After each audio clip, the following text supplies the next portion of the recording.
So food is the single biggest input in landfills. I think on average in the U.S. it makes up about 30% of a given landfill's mass.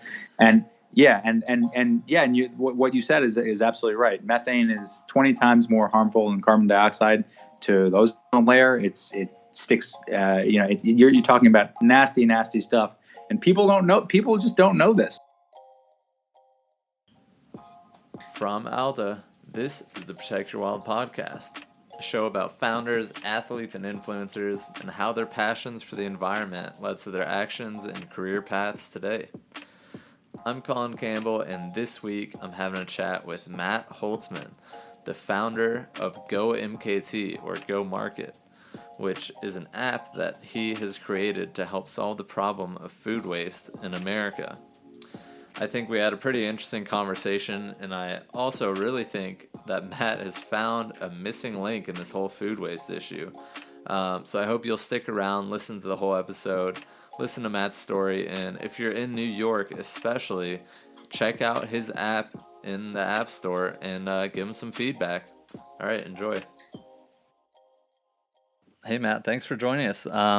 So first thing real quick, can you give me the quick pitch, I guess, of what GoMarket, or spelled GoMKT, if you look for it on the App Store, what it does, what problem it's here to solve, and then we'll dive into who you are a little bit.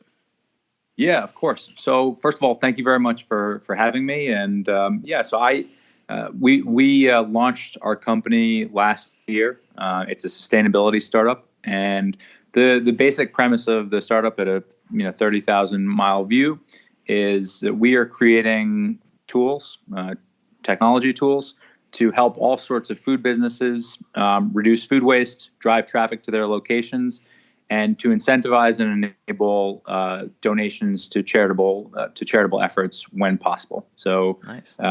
We're building a suite of tools to address all those issues, and we've gone live in New York just not too long ago, as I said, and that's sort of where we stand at the moment. That's awesome. Yeah, obviously food waste in America especially is such a big issue. And I'm not too knowledgeable about the restaurant industry and the issues that we have there, but we'll dive into that a little bit more down the road. So first off, I guess, why was this problem personal to you, or why did you decide to start this app? Yeah, so I think one of the really compelling reasons just occurred when I spent some time living abroad. I spent about 4 months living in Ecuador many years back, and one of the things that I saw there is just I saw folks dealing with food insecurity in a very, very direct way. Growing up in New York, we certainly have food insecurity here, but it wasn't something that I saw on a day-to-day basis in the same way. And so getting that kind of firsthand view of it, seeing what it does to communities and what it does to families, literally the very first thing that hit me when I got back to the States was, wow, we waste an incredible amount of food. We do it really mindlessly, and a lot of the food businesses and retailers sort of have been conditioned to view that as a cost of doing business rather than an opportunity. And back when I started thinking about it, I didn't know what it would turn into, and I didn't have the time or resources to really pursue it. Right. But it was always rattling around in the back of my head as something that I wanted to address. And so I finally saved up a little bit, and when I got the time, I knew I wanted to look at it. So that's how this started.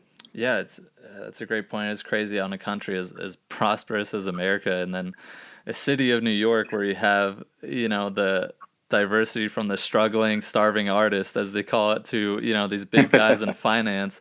You get the whole spectrum there, and yet even with all the money, all the resources, all the brain power that we have, that's, you would think food being one of the main things that you need, even before shelter, that we'd be able to figure that out. But it's great that you're working on this. It's funny you mentioned that. So I think, in this country, we're very, very good at producing food, but not a lot of, and we've really specialized and become quite good at producing food. But when it comes to managing food, later stages, really up until recently, very few people have thought about how to do it because we've been so successful at making food so inexpensive. So, to some degree, consumers have been conditioned. Consumers have been conditioned to throw things out rather than trying to repurpose them or recycle them. Right. And a lot of businesses don't help. There's a quote that I really love from this guy, the co-founder of Trader Joe's, and it's about supermarkets. And he said, and this shows you the paradigm of sort of what supermarkets think and how this has sort of been spread into the business. But he said, if I'm a manager of a supermarket and I don't see waste in perishables, which, fruits, vegetables, produce, I don't see waste in perishables, I worry that the consumer experience is suffering.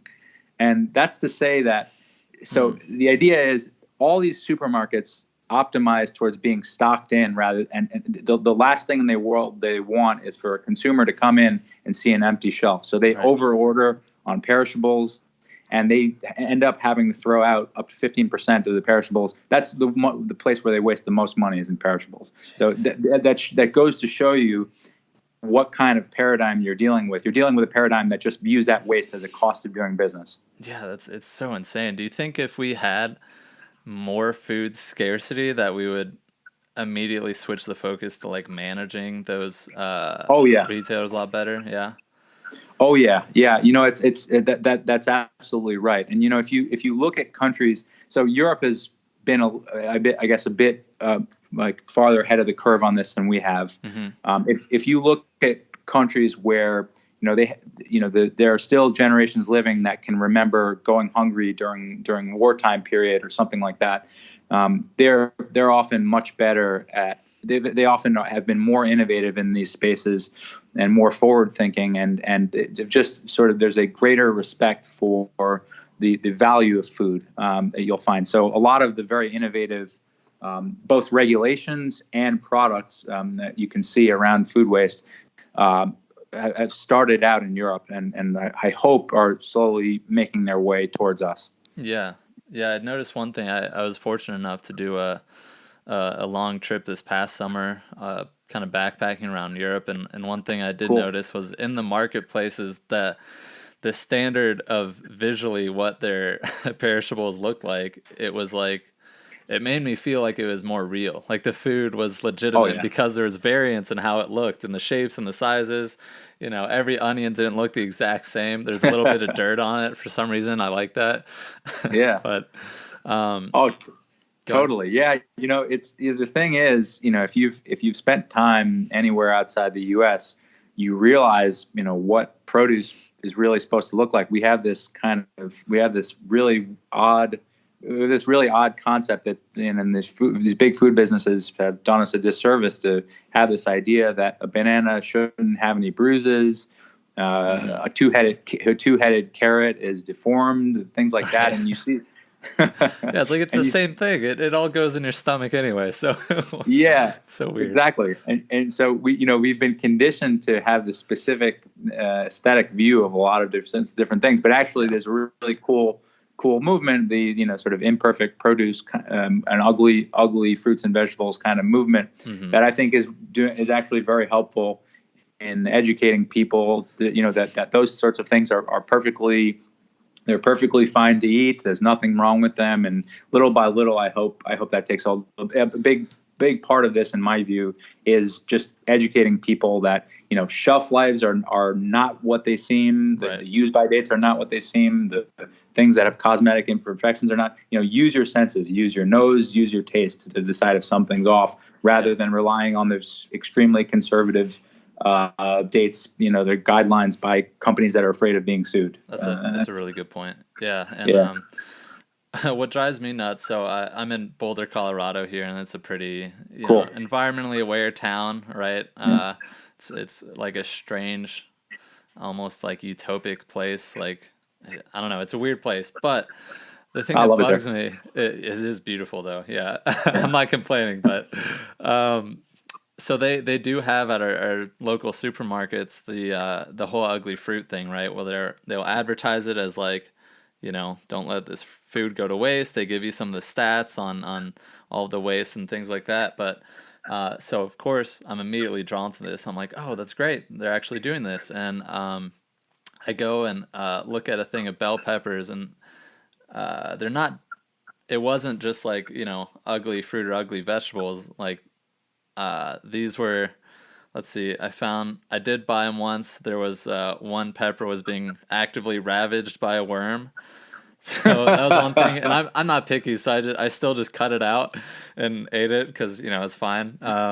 And the other ones were like bruised or borderline rotting, and bruise is one thing, but like then when there's rot starting or like mold or something that's set in, that's where I was like, oh, you're gonna turn people away from this whole idea because it's not even just ugly fruit. It was like a certain kind of person like myself is okay with it, but I feel like most people would be a bit more turned off by a worm.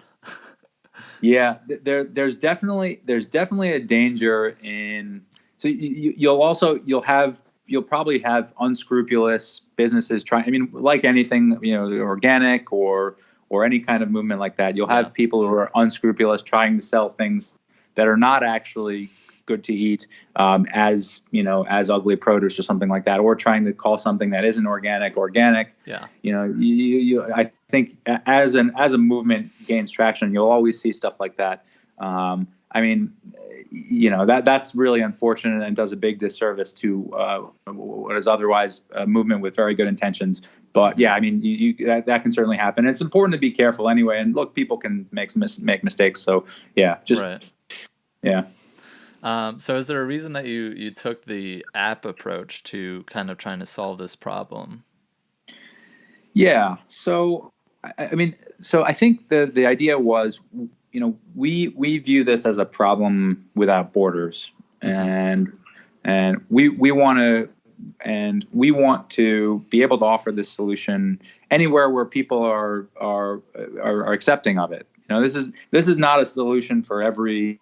It's not a solution for every city at right now. And I actually, even despite the fact that we started in New York, we recognize that the market here would be tough. It's because consumers here are very picky about what they want. They want it exactly when they want it, and exactly the size, shape, and form, and to all the specifications. So we knew that that would be a challenge. Yeah. Sounds like some Yankees right there. Bunch of Yankees up there. Yeah. I mean, whereas a place like Boulder or like other places, maybe places Denver, on the West Coast, places places on the West Coast, might be more amenable to the idea and more immediately receptive to the idea. But we started here because I'm based here, and some of our other folks are based here. So, but yeah, I mean.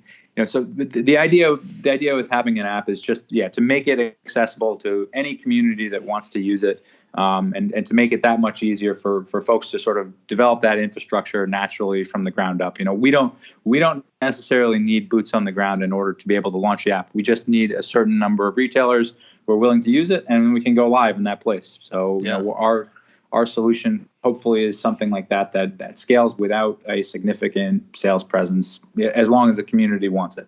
Right. Yeah, that makes total sense. I was actually the first idea. So ALDA, this whole brand now that's a media company, was originally back in college a business plan, and my very, very first idea was basically like an app that would allow you in store to, essentially scan products, and then it'd pull up, details on, production standards or sustainability things about that brand or whatever.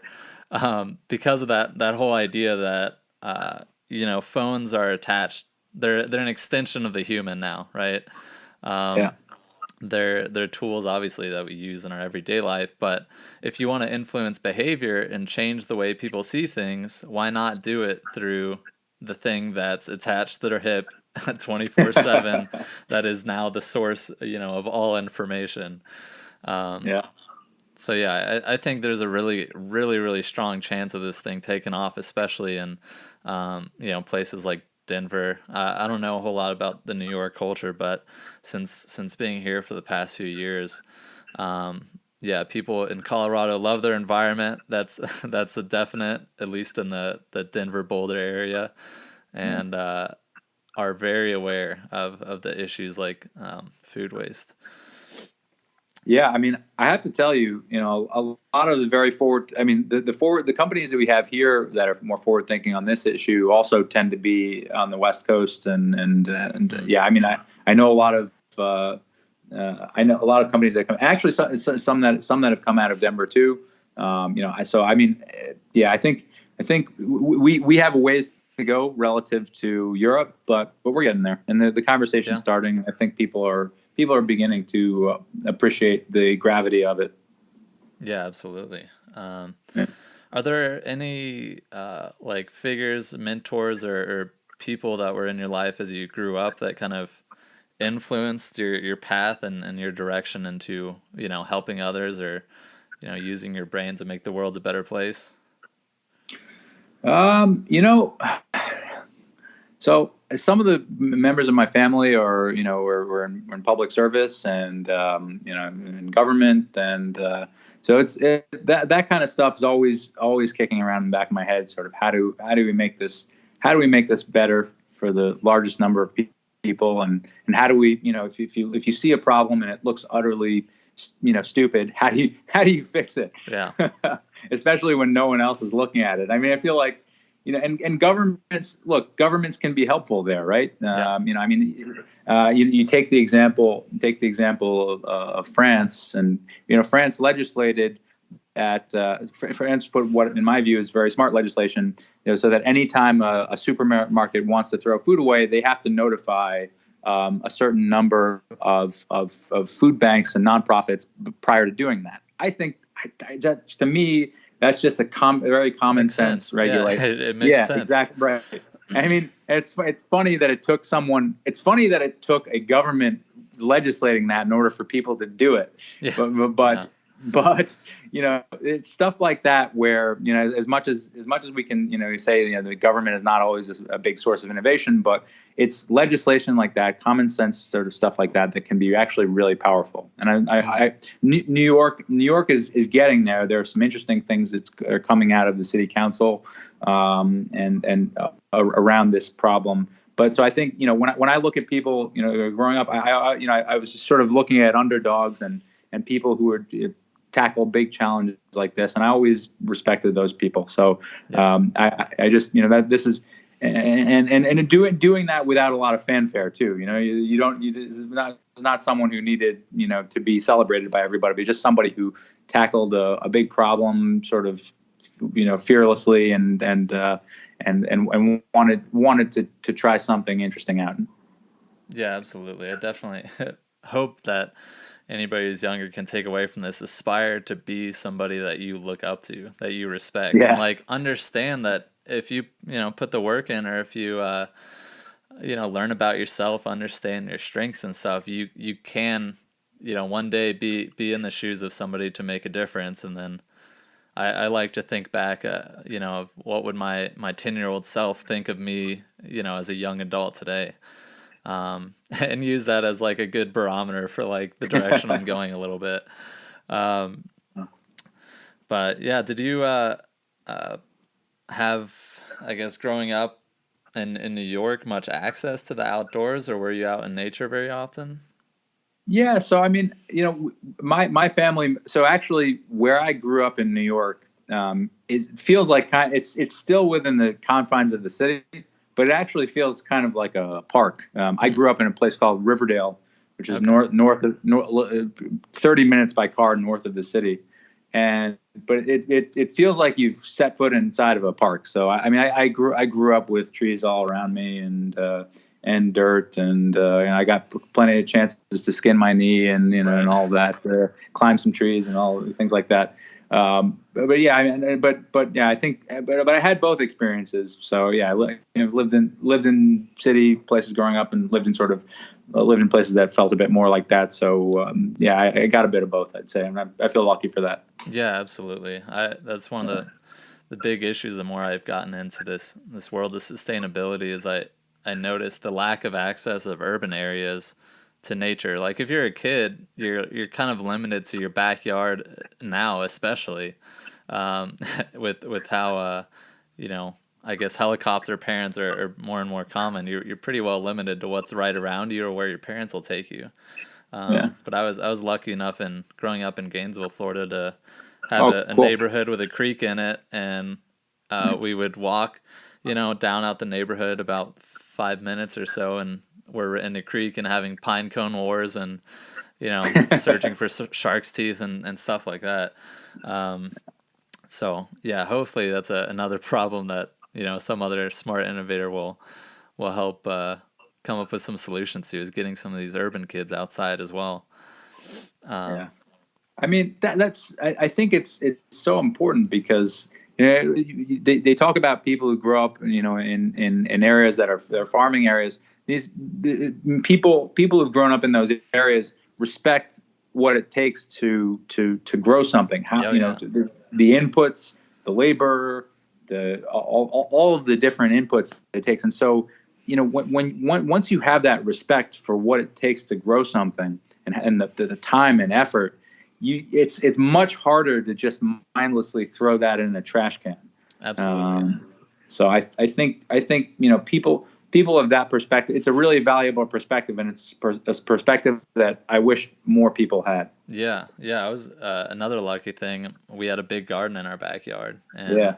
so my dad was kind of a hippie growing up and lived in a commune for a while and the whole 9 yards, right? But Cool. he always stuck with gardening, and as much as I hated it when I was little, picking weeds, and when we'd start, he would have us help till the dirt and everything, and help him plant stuff. And I swear because Florida's hot as hell, so there's that. But most of the time being outside there, I was kind of not a big fan of it. Now I find myself in Colorado, and on my lunch breaks, I go outside to pick the weeds in our little raised bed, and actually get to turn my brain off for a little bit, and just Great. enjoy feeling the dirt. And there's something about it. But yeah, that is a great point. People got to respect where it comes from, for sure. And I don't have this study right to hand, but there's a study that Japanese researchers did about the effects of parks and gardens and green space on people, and just the unbelievable effects, the calming effects that it has on people.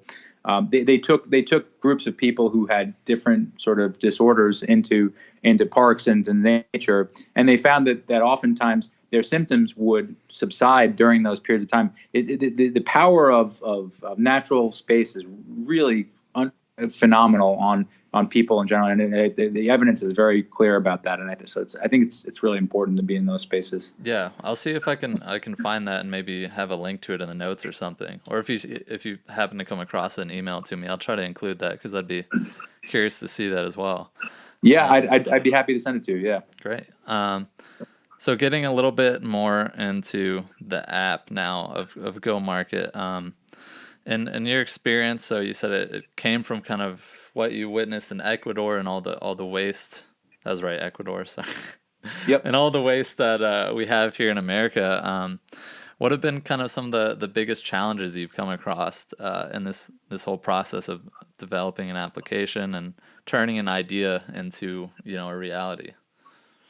Yeah. So I think one of the biggest challenges is there's a big educational component to begin with, and that is you have to tell people that you have to communicate to people in a very concise way that they're not buying a product that's old or that's no longer edible. They're buying the same thing would happen if you walked into a store towards closing time and you purchase something. It's the exact same product. Surplus of inventory, basically, right? Exactly. And actually, it's funny you use that term, because I try not to use the term food waste, because the guiding principles and behind everything we do is that whether the food is edible or is not edible, it still can be used. So I frequently use the term surplus. Perfect. But yeah, so I'll title the episode "Eating Food Waste." Then no.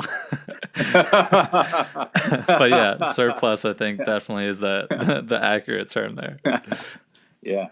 So I mean, the idea is, yes, there are people who feel uncomfortable, eating a sandwich or eating a slice of pizza or eating a salad, if it's towards the end of the evening, and God bless them. Everybody has peculiarities, and and they have to live with. But especially those Yankees up there. Yeah. Yeah, exactly. So many Yankees that just cannot eat a salad if it's 1 hour past when it was made.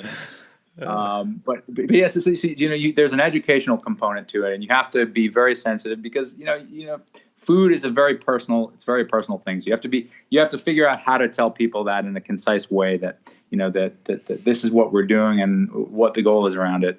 I'd say just in terms of the logistics of it,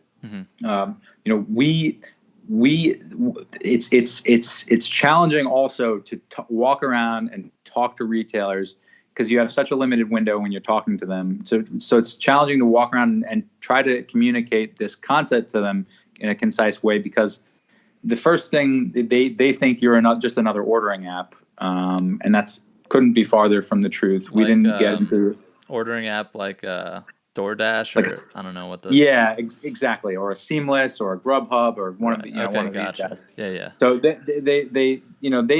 they think you're another ordering app, and then their brains turn off, and then you've lost them, right? So you have to make the case very, very quickly. You have probably 30 seconds to make the case before their brain turns off. And so, so definitely communicating this message and figuring out how to communicate this message to retailers in a concise and effective way is definitely is a challenge. And look, with a small company like mine, also just having we wanted to have some sales folks, and so we experimented with that a bit. But I think more and more you have to find people who really understand how to communicate those things quickly and efficiently. Yeah. So that's another challenge, is finding people who are good sales folks who can communicate those ideas to the food businesses very quickly. Right. So yeah, those are some of the challenges we faced. But I think we've done a reasonably good job of studying those issues, anticipating them, and sort of formulating our pitches around them. Right. So in that note, what would be the pitch, I guess? What are the benefits to the retailers, and then what's the benefits to the consumers? Yep. So we whenever we were formulating these materials, we always had in the back of our minds that how do you pitch this to a person, even if he or she doesn't know about sustainability, doesn't care about it? Like, how do you do that? So you have to hit on a variety of different points. So some of the points we hit on were, this is going to bring in additional foot traffic to your locations, right? So you're going to get customers to come in the store. You're going to experience your food, albeit at a lower price point. So you're getting additional traffic. We also we advertise all of our customers, so we put them on social media. And anything that's sold is found money. So we're selling things that would otherwise go to waste. So it's entirely found money for them. And so whatever it is, any kind of claims about that, it's a service we're offering. The last thing that and we've begun working on this, but the last value add, at least for the mobile side, and we're building additional products that we'll run. We can talk more about those. But yeah, the last value add is, in the event that this food doesn't sell at the end of the night, we are aiming to be the logistics arm for getting that food to the closest charity or food pantry to the retailer, and so that the retailer can get tax benefits from it. Okay. Yeah. Makes so sense. and actually, if you look at the stats, for small and medium-sized retailers, these are retailers, let's say in New York, who earn revenues of $1 million per year. you can, if you donate routinely and you're looking to and you're claiming tax benefits on it, you can save anywhere from 25,000 up to, it's for about $40,000. That's legitimate. Yeah, and that's a person's salary or up to two people's salaries. So it's, and actually the vast majority of those businesses are not taking advantage of that now. So and even if they want to, oftentimes they don't know how to do it. They're worried about liability. And actually, something that's really fascinating. There has never been, just so that is very clear, there's a Huffington Post article on this. There has never been a successful liability case argued against anyone in the United States. It has for food donation. It has never happened. There's a Huffington. But that's a common excuse, or one of the most common excuses as to why. You hear that all the time. They'll say, I'd really like to give, but I don't want to be sued. Well, here's an article for you. Here's an article for you to read. And by the way, I'd be happy to send you that as well if you're interested in taking a look at it. It's staggering because you hear that so much, and yet it's literally never happened. That drives me crazy when it's like, because logically some people who may not be as well informed will hear that and will be like, oh, okay, yeah, I guess that could be a thing, right? and take their word for it or take it at face value. But sneaky companies here. So when you say retailers, is that both supermarkets and like restaurants with excess inventory? Yeah, so our mobile app, the first product, was geared towards small and medium-sized food businesses. So it's more along the lines of cafes, bakeries, restaurants, and actually we didn't, we haven't even approached big chains yet. We wanted to focus on independent businesses first. And look, we started in this space precisely because it's the stats suggest that something like upwards of 90% of the surplus food that's generated by small and medium-sized businesses in New York, and I actually believe this is true more broadly speaking too, but I know it's true in New York. Upwards of 90% of that food that surplus food goes directly into a landfill. So those businesses have by far the fewest channels for actually doing anything about surplus food. We wanted to start there. That's why we chose them first. Makes sense. If you take the example, for sure, is a lot bigger to a smaller company, of course. Yeah, exactly. Look, if you take food businesses like supermarkets, oftentimes they have better established channels for managing surplus inventory. So sometimes they have relationships with food banks.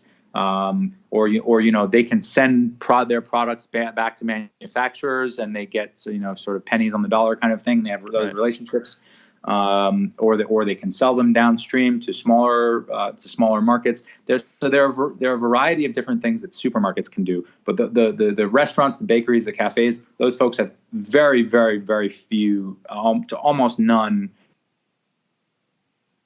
No different channels for managing this problem. So we felt that was the most urgent area to start. Yeah, that makes a lot of sense. And then on the consumer side, or the person who would be going around, basically you're getting excess inventory at a discounted rate, right? So you're saving money on your produce and your perishables, and it's another thing where it seems very like logical and like, oh, I can get perfectly good food for less money. Makes sense. I'll take it. Yeah. So yeah, exactly. So I mean, look, the nice thing about something like this is some of our offers go up to 75% off, and this is it's for anything from sandwiches and salads and things like that. So you're able to basically do a social good by rescuing food that would otherwise go to waste. Right. You save money. And this is the idea behind it, and also when you support our company, you're supporting efforts to feed people in need too, because we are going to build logistics for managing all of that. So that's our mission. So yeah, I mean, look, the one drawback to doing this, and we're going to change this. But look, at the moment, you have specific pickup windows. So it's to some extent you still have to plan it, but we're still in the early phases of the game, and we're working around that to make sure that no matter when you want something, you'll be able to access it. And some of our partners offer things, at more intervals. Some of our partners have fewer intervals, but yeah, it just sort of depends on the retailer. Yeah, and I imagine with scale as that comes, that will help a lot of those types of issues, I guess. Yeah, gets traction like that. Yeah, I suspect that's right. Yep. So where do you kind of see this app or any other ideas or apps that you have in the work developing and growing over the next 3 to 5 years? Like, what would be that ideal picture for you? Yeah. So I think our overarching goal is to be a hub for food businesses of all sizes. Anything from a cafe to a big agri-processor. And to do that, you need to build different tools for different businesses of different sizes. We have a product that's coming out soon that we haven't shared publicly, but we're going to be launching relatively soon. It's our second product. The product I have talked about publicly, though, is creating a marketplace. So I think one of the really compelling things that I like that I've seen is So I mentioned this earlier. So oftentimes supermarkets have these channels, whether they're formal or informal channels. Right. But we wanted to build a marketplace to formalize all those channels, so that basically there's never any uncertainty about whether food. And then, by the way, mind you, this could be edible or non-edible food.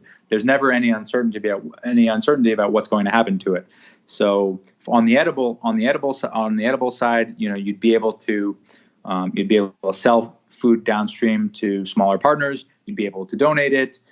You'd have other options for sort of upcycling it. Mm-hmm. On the non-edible side, you'd have these really cool applications in agriculture. So can you get sort of food that's not fit for human consumption to cattle and for agricultural purposes or right. for composting? And even more interesting, actually, than that is, there's a really big there's an upswing in a technology called anaerobic digestion, which I think is and I'm not sure, I don't know if you've heard of it. Please stop me. Explain that to me. Yeah, no. Oh, sure. Yeah. So anaerobic digestion is a really cool process that's increasingly being used in farms. If you take so big agri-processors like Tyson are using it. And basically what it does is, if you imagine just, if you're driving through the countryside and you imagine you've seen these big silo looking things, it basically takes any kind of organic material. And what you do is you put it in this huge silo vat looking thing. You seal it so it's airtight, spin it over the course of a month and subject it to heat. It has to be above 100. I think it's about 101 some odd degrees. And during that period, you separate out biogas on the top and compost on the bottom. So you're taking a process that's essentially worthless, this organic waste, and creating two byproducts of it that can be sold and can be used to power your operations. So the biogas can be used to. Tyson is using anaerobic digestion to power its operations from using biogas. And I believe they sell their compost, but yeah, more and more farmers can use that. So it's really cool. And what we want to do is we want to formalize all those channels, all the different channels that now sort of exist informally, to make sure that there's consistent supply and demand for all those things and create a marketplace for them. That's awesome. So it's one of the products that we're looking to build over the long term. We also are going to we're going to have analytics and to help people manage these issues better, so that the situations don't arise to begin with. Analytics and things like that, and tracking solutions and those are some of the sort of more software based solutions that we want to build on top of a marketplace. Nice. That's awesome. So is it methane, I guess? That's the byproduct for the gas that comes off of that? Yep, exactly. And that can be converted into a variety of different things. It can be converted into different products. But yeah, the end result is just the biogas, and the biogas can be harnessed for any number of different applications. Nice. And they're really, I mean, actually, I've seen anaerobic generators that are anaerobic digesters that are of all different sizes. They have small ones, they have large ones. So it's really pretty cool. And honestly, it can literally be used with any kind of byproduct. It can be used with any kind of natural byproduct of anything, just any kind of organic material. And right. It's really cool. So I honestly think, if you think about just taking kitchen scraps out or whatever it might be, and turning that into something that generates energy, I think it's a very cool application. It sounds like a win-win or a smart solution to one of these issues. Obviously, food waste going to landfills and giving off methane and stuff is that methane's a lot worse than your carbon dioxide and so forth in terms of its impact on the atmosphere. So that's great to get as much of that food out of the landfills as possible and actually utilize it. Yeah, that's right. So food is the single biggest input in landfills. I think on average in the U.S. it makes up about 30% of a given landfill's mass. And what you said is absolutely right. Methane is 20 times more harmful than carbon dioxide to the ozone layer. It sticks. You're talking about nasty stuff, and people don't know. People just don't know this. Yeah. And even look. I mean, we're talking about solutions at scale here, and but even if you just want to compost, what you've got. Encourage the people who live around you to pull their compost and do something with it. Small steps. I imagine, does New York, I'd assume, does not have like an industrial or like a composting built into their waste management infrastructure for like people to separate that out as well from their trash? So they started doing they did a pilot curbside pickup for organics, I think in 2013. They started in 2013. It hasn't been rolled out completely. And by the way, so many other cities in the United States are doing a way better job at this. I mean, I know it's a religion in San Francisco to do this. It's a first for me in Boulder too. It's not in Gainesville as much as Gainesville would like to be the Boulder or Portland of Florida, but they didn't have any of the composting built in there. But I was happy to see it in Boulder. Yeah, so I mean, a lot of cities are way ahead of New York when it comes to this sort of thing. New York's catching up, but I mean, the scale is just crazy, though. Of course, to implement things like that, obviously, it has to be done on such a large scale. It's kind of crazy. Yeah, it definitely does, and you're talking about millions of tons every year. But look, but there's some really interesting companies coming out here too. There's a company called American Organic Energy, and there was a big New York Times write up on them. That's an anaerobic digester, and it's a very fun, it's a very amusing write up. The guy's a big character, but it's really cool. And the author ends up concluding that it's guys like him, and not her solitary efforts composting stuff, but it's guys like him who, driving a Porsche, something like that, who's is basically going to, he's probably going to, he has a ton of those digesters out on Long Island, and they have a really big operation, and he's going to get all of his inputs for free because the city's going to transfer it to him. The people, he's taking it, they're happy, they're happy to get it off their hands. The city's transferring it to him. All of his inputs are free, and then he outputs biogas. I mean, so it's a good model. Yeah, I really hope to see things like that continue to take off. And so what would be the best thing, I guess, for somebody to go ahead and support you today? You said that the Kickstarter campaign was over, but how best could people support? Yeah, so yeah, we recently successfully concluded a little Kickstarter campaign not too long ago. But look, if people want to support our efforts, first of all, I'd be happy to anybody who wants to reach out to me. I give you my personal email address. It's matt@gomarket.com, MATT, and I'd be happy to chat with you. Look, we're still in a place where we are happy to take good ideas from wherever they come, and we're open to advice. And we're looking to partner with as many like-minded people as possible. So reach out to us, download the app, spread the word. And look, we may do equity crowdfunding at a certain point as an intermediate. Okay. Yeah, as an intermediate stage in between a more traditional fundraising round and what we've done now. So I can certainly we'll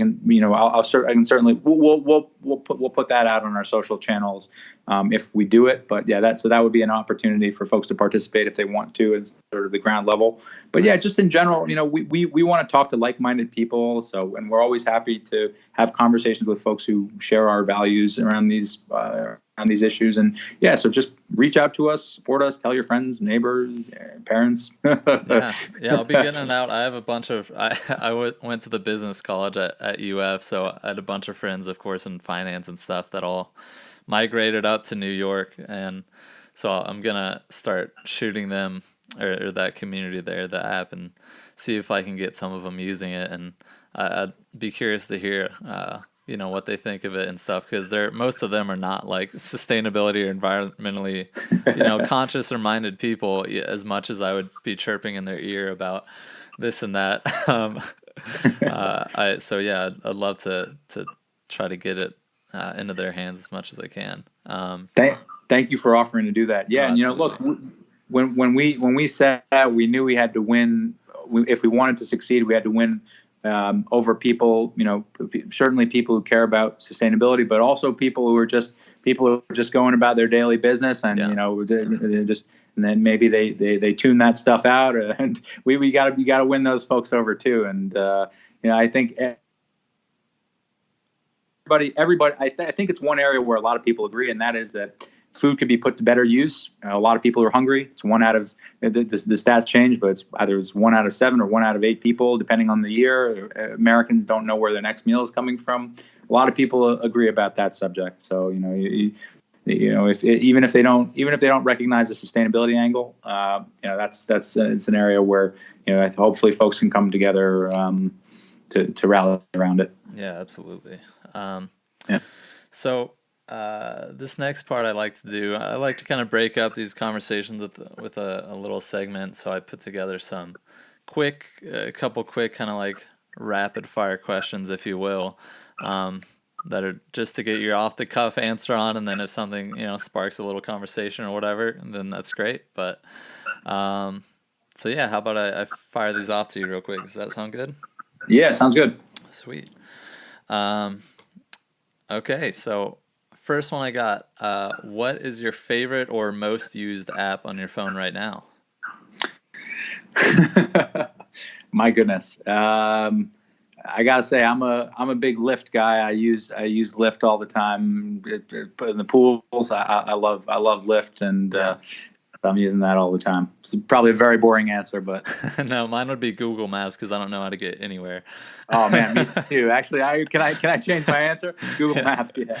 Yeah, I legitimately looked on my phone, and because of ALDA and stuff, my top was Instagram, and then the amount of time I use Google Maps per day was a joke. But it's funny. It's making me want to scroll through my apps now and see which ones actually. Yeah, Instagram's very good, by the way. I love Instagram, and Instagram's great for businesses. Mm-hmm. At some point, they're probably going to charge for all that, but I mean, my God, it's a great way for businesses to be in touch with people. Oh, yeah, way better than Facebook, actually. I've discovered a lot of the companies we talked with just through, like, I think with you guys, just through a message or like somebody sees a post they did on X, Y, or Z and goes, oh, let me hit them up. I've loved that for connecting.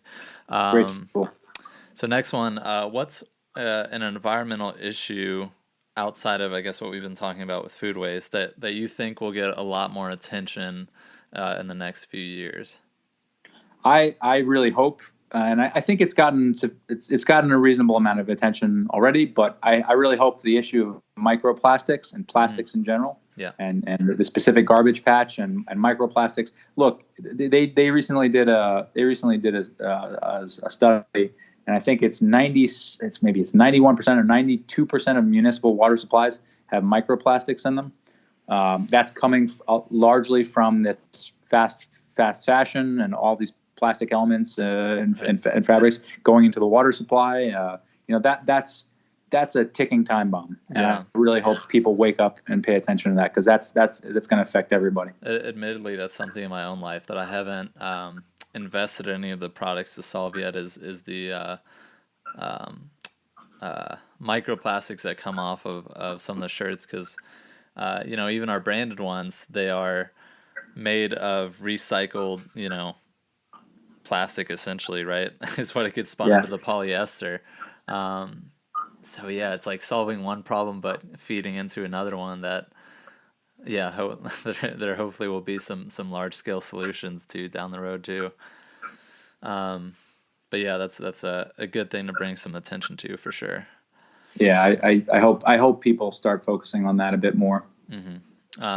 So what is or who is a favorite entrepreneur of yours? Doesn't have to be living, doesn't have to be born yet. If there's anybody in the future might be born that sounds like they'd be cool. I mean, this is a very simple one for me. Elon Musk. Elon Musk is crazy. Elon.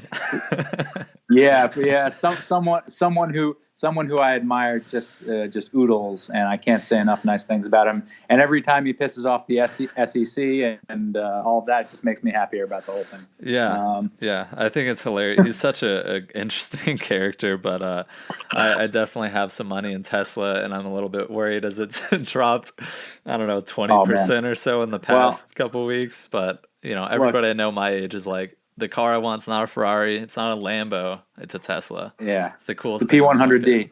Yeah, P100D. Oh, I mean, no, I'm not. I mean, look, long term with Elon, you are safe. Short term swings, swings can be scary, but long term, that's the right place to be. Yeah, I hope to get this podcast to the point where if a founder hits a joint or something on the podcast, that it'll impact their stock price and they'll lose billions somehow.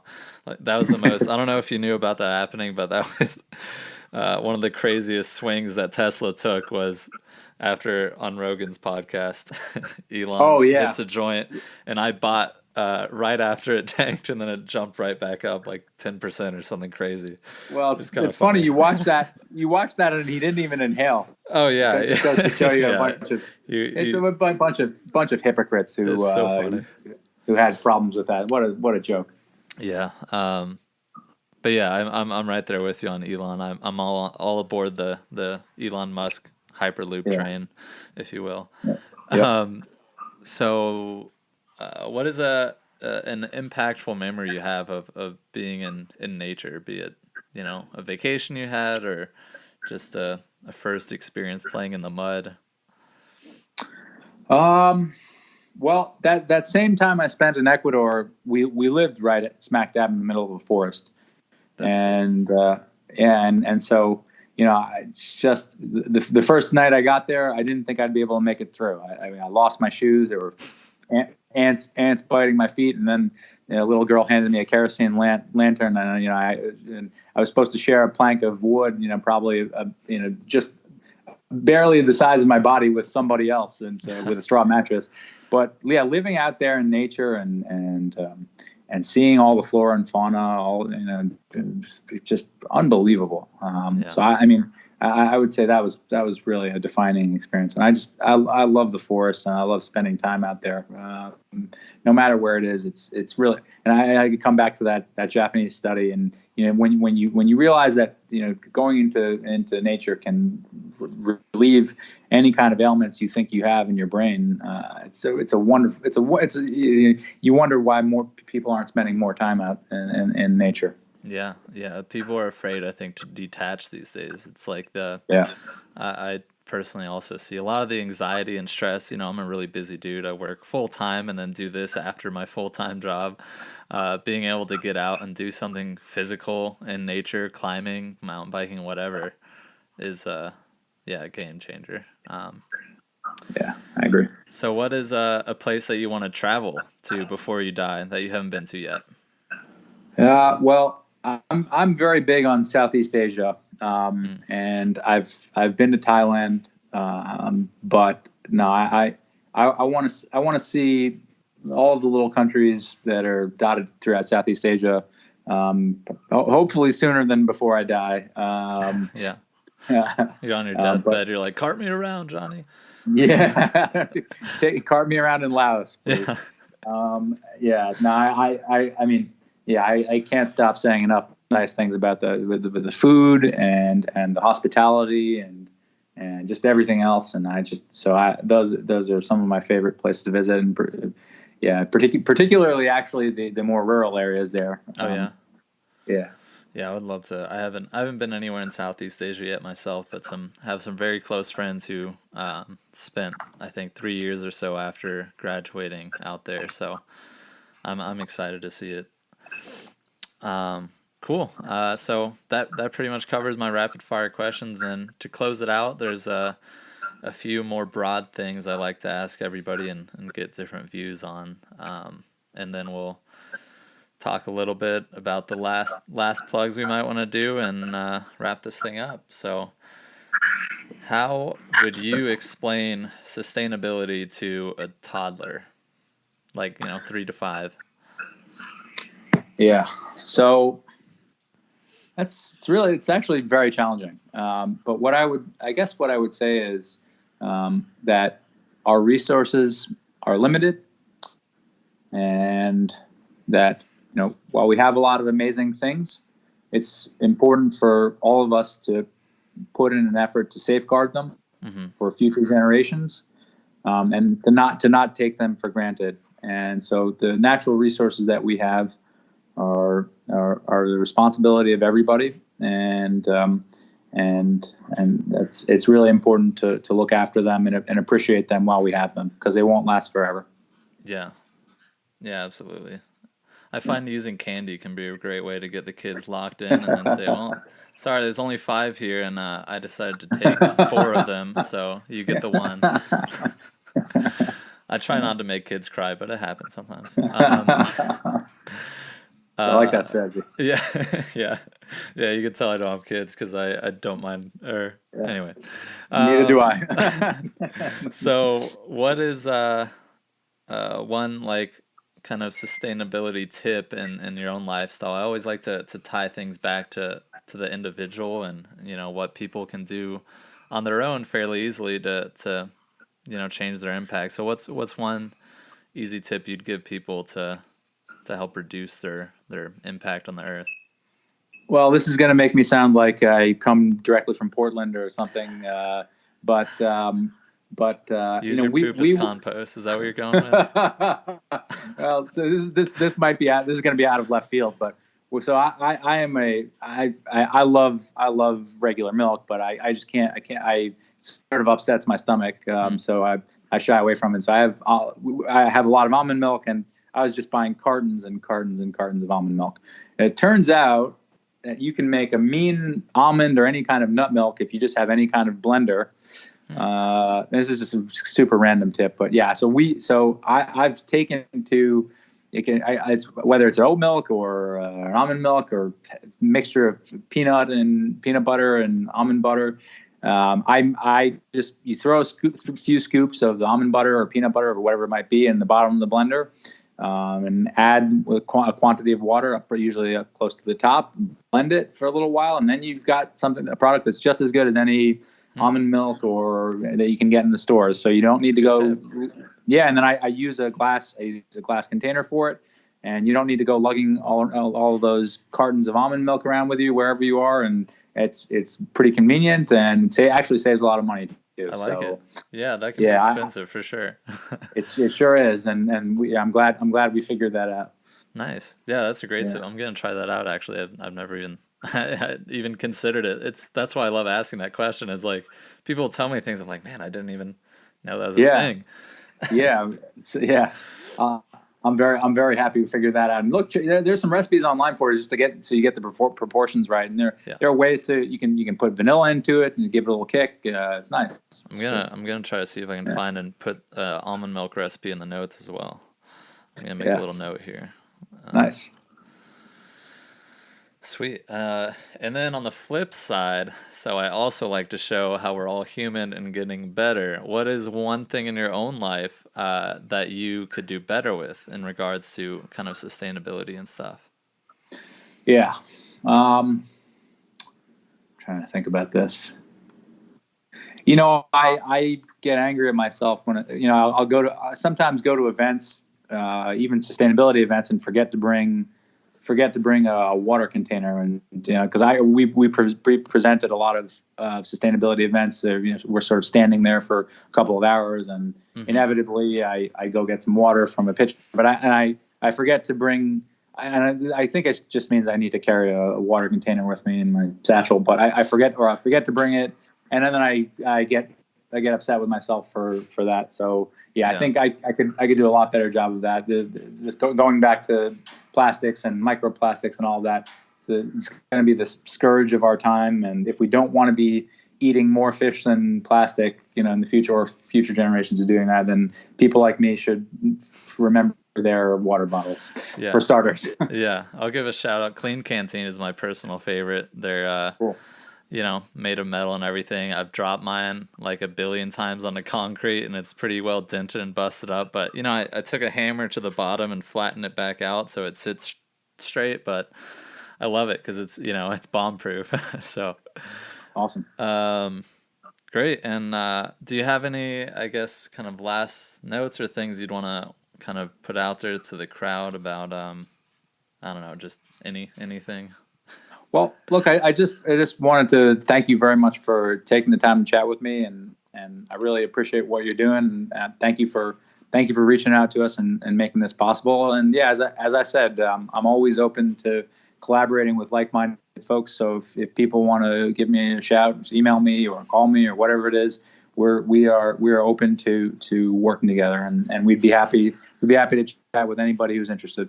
Absolutely. Yeah, I think one of the best parts about being involved in something that's so altruistic is that a lot of the companies want to help each other out. Like, I guarantee everybody's gonna love the idea and see what they can do to help spread the word. So awesome.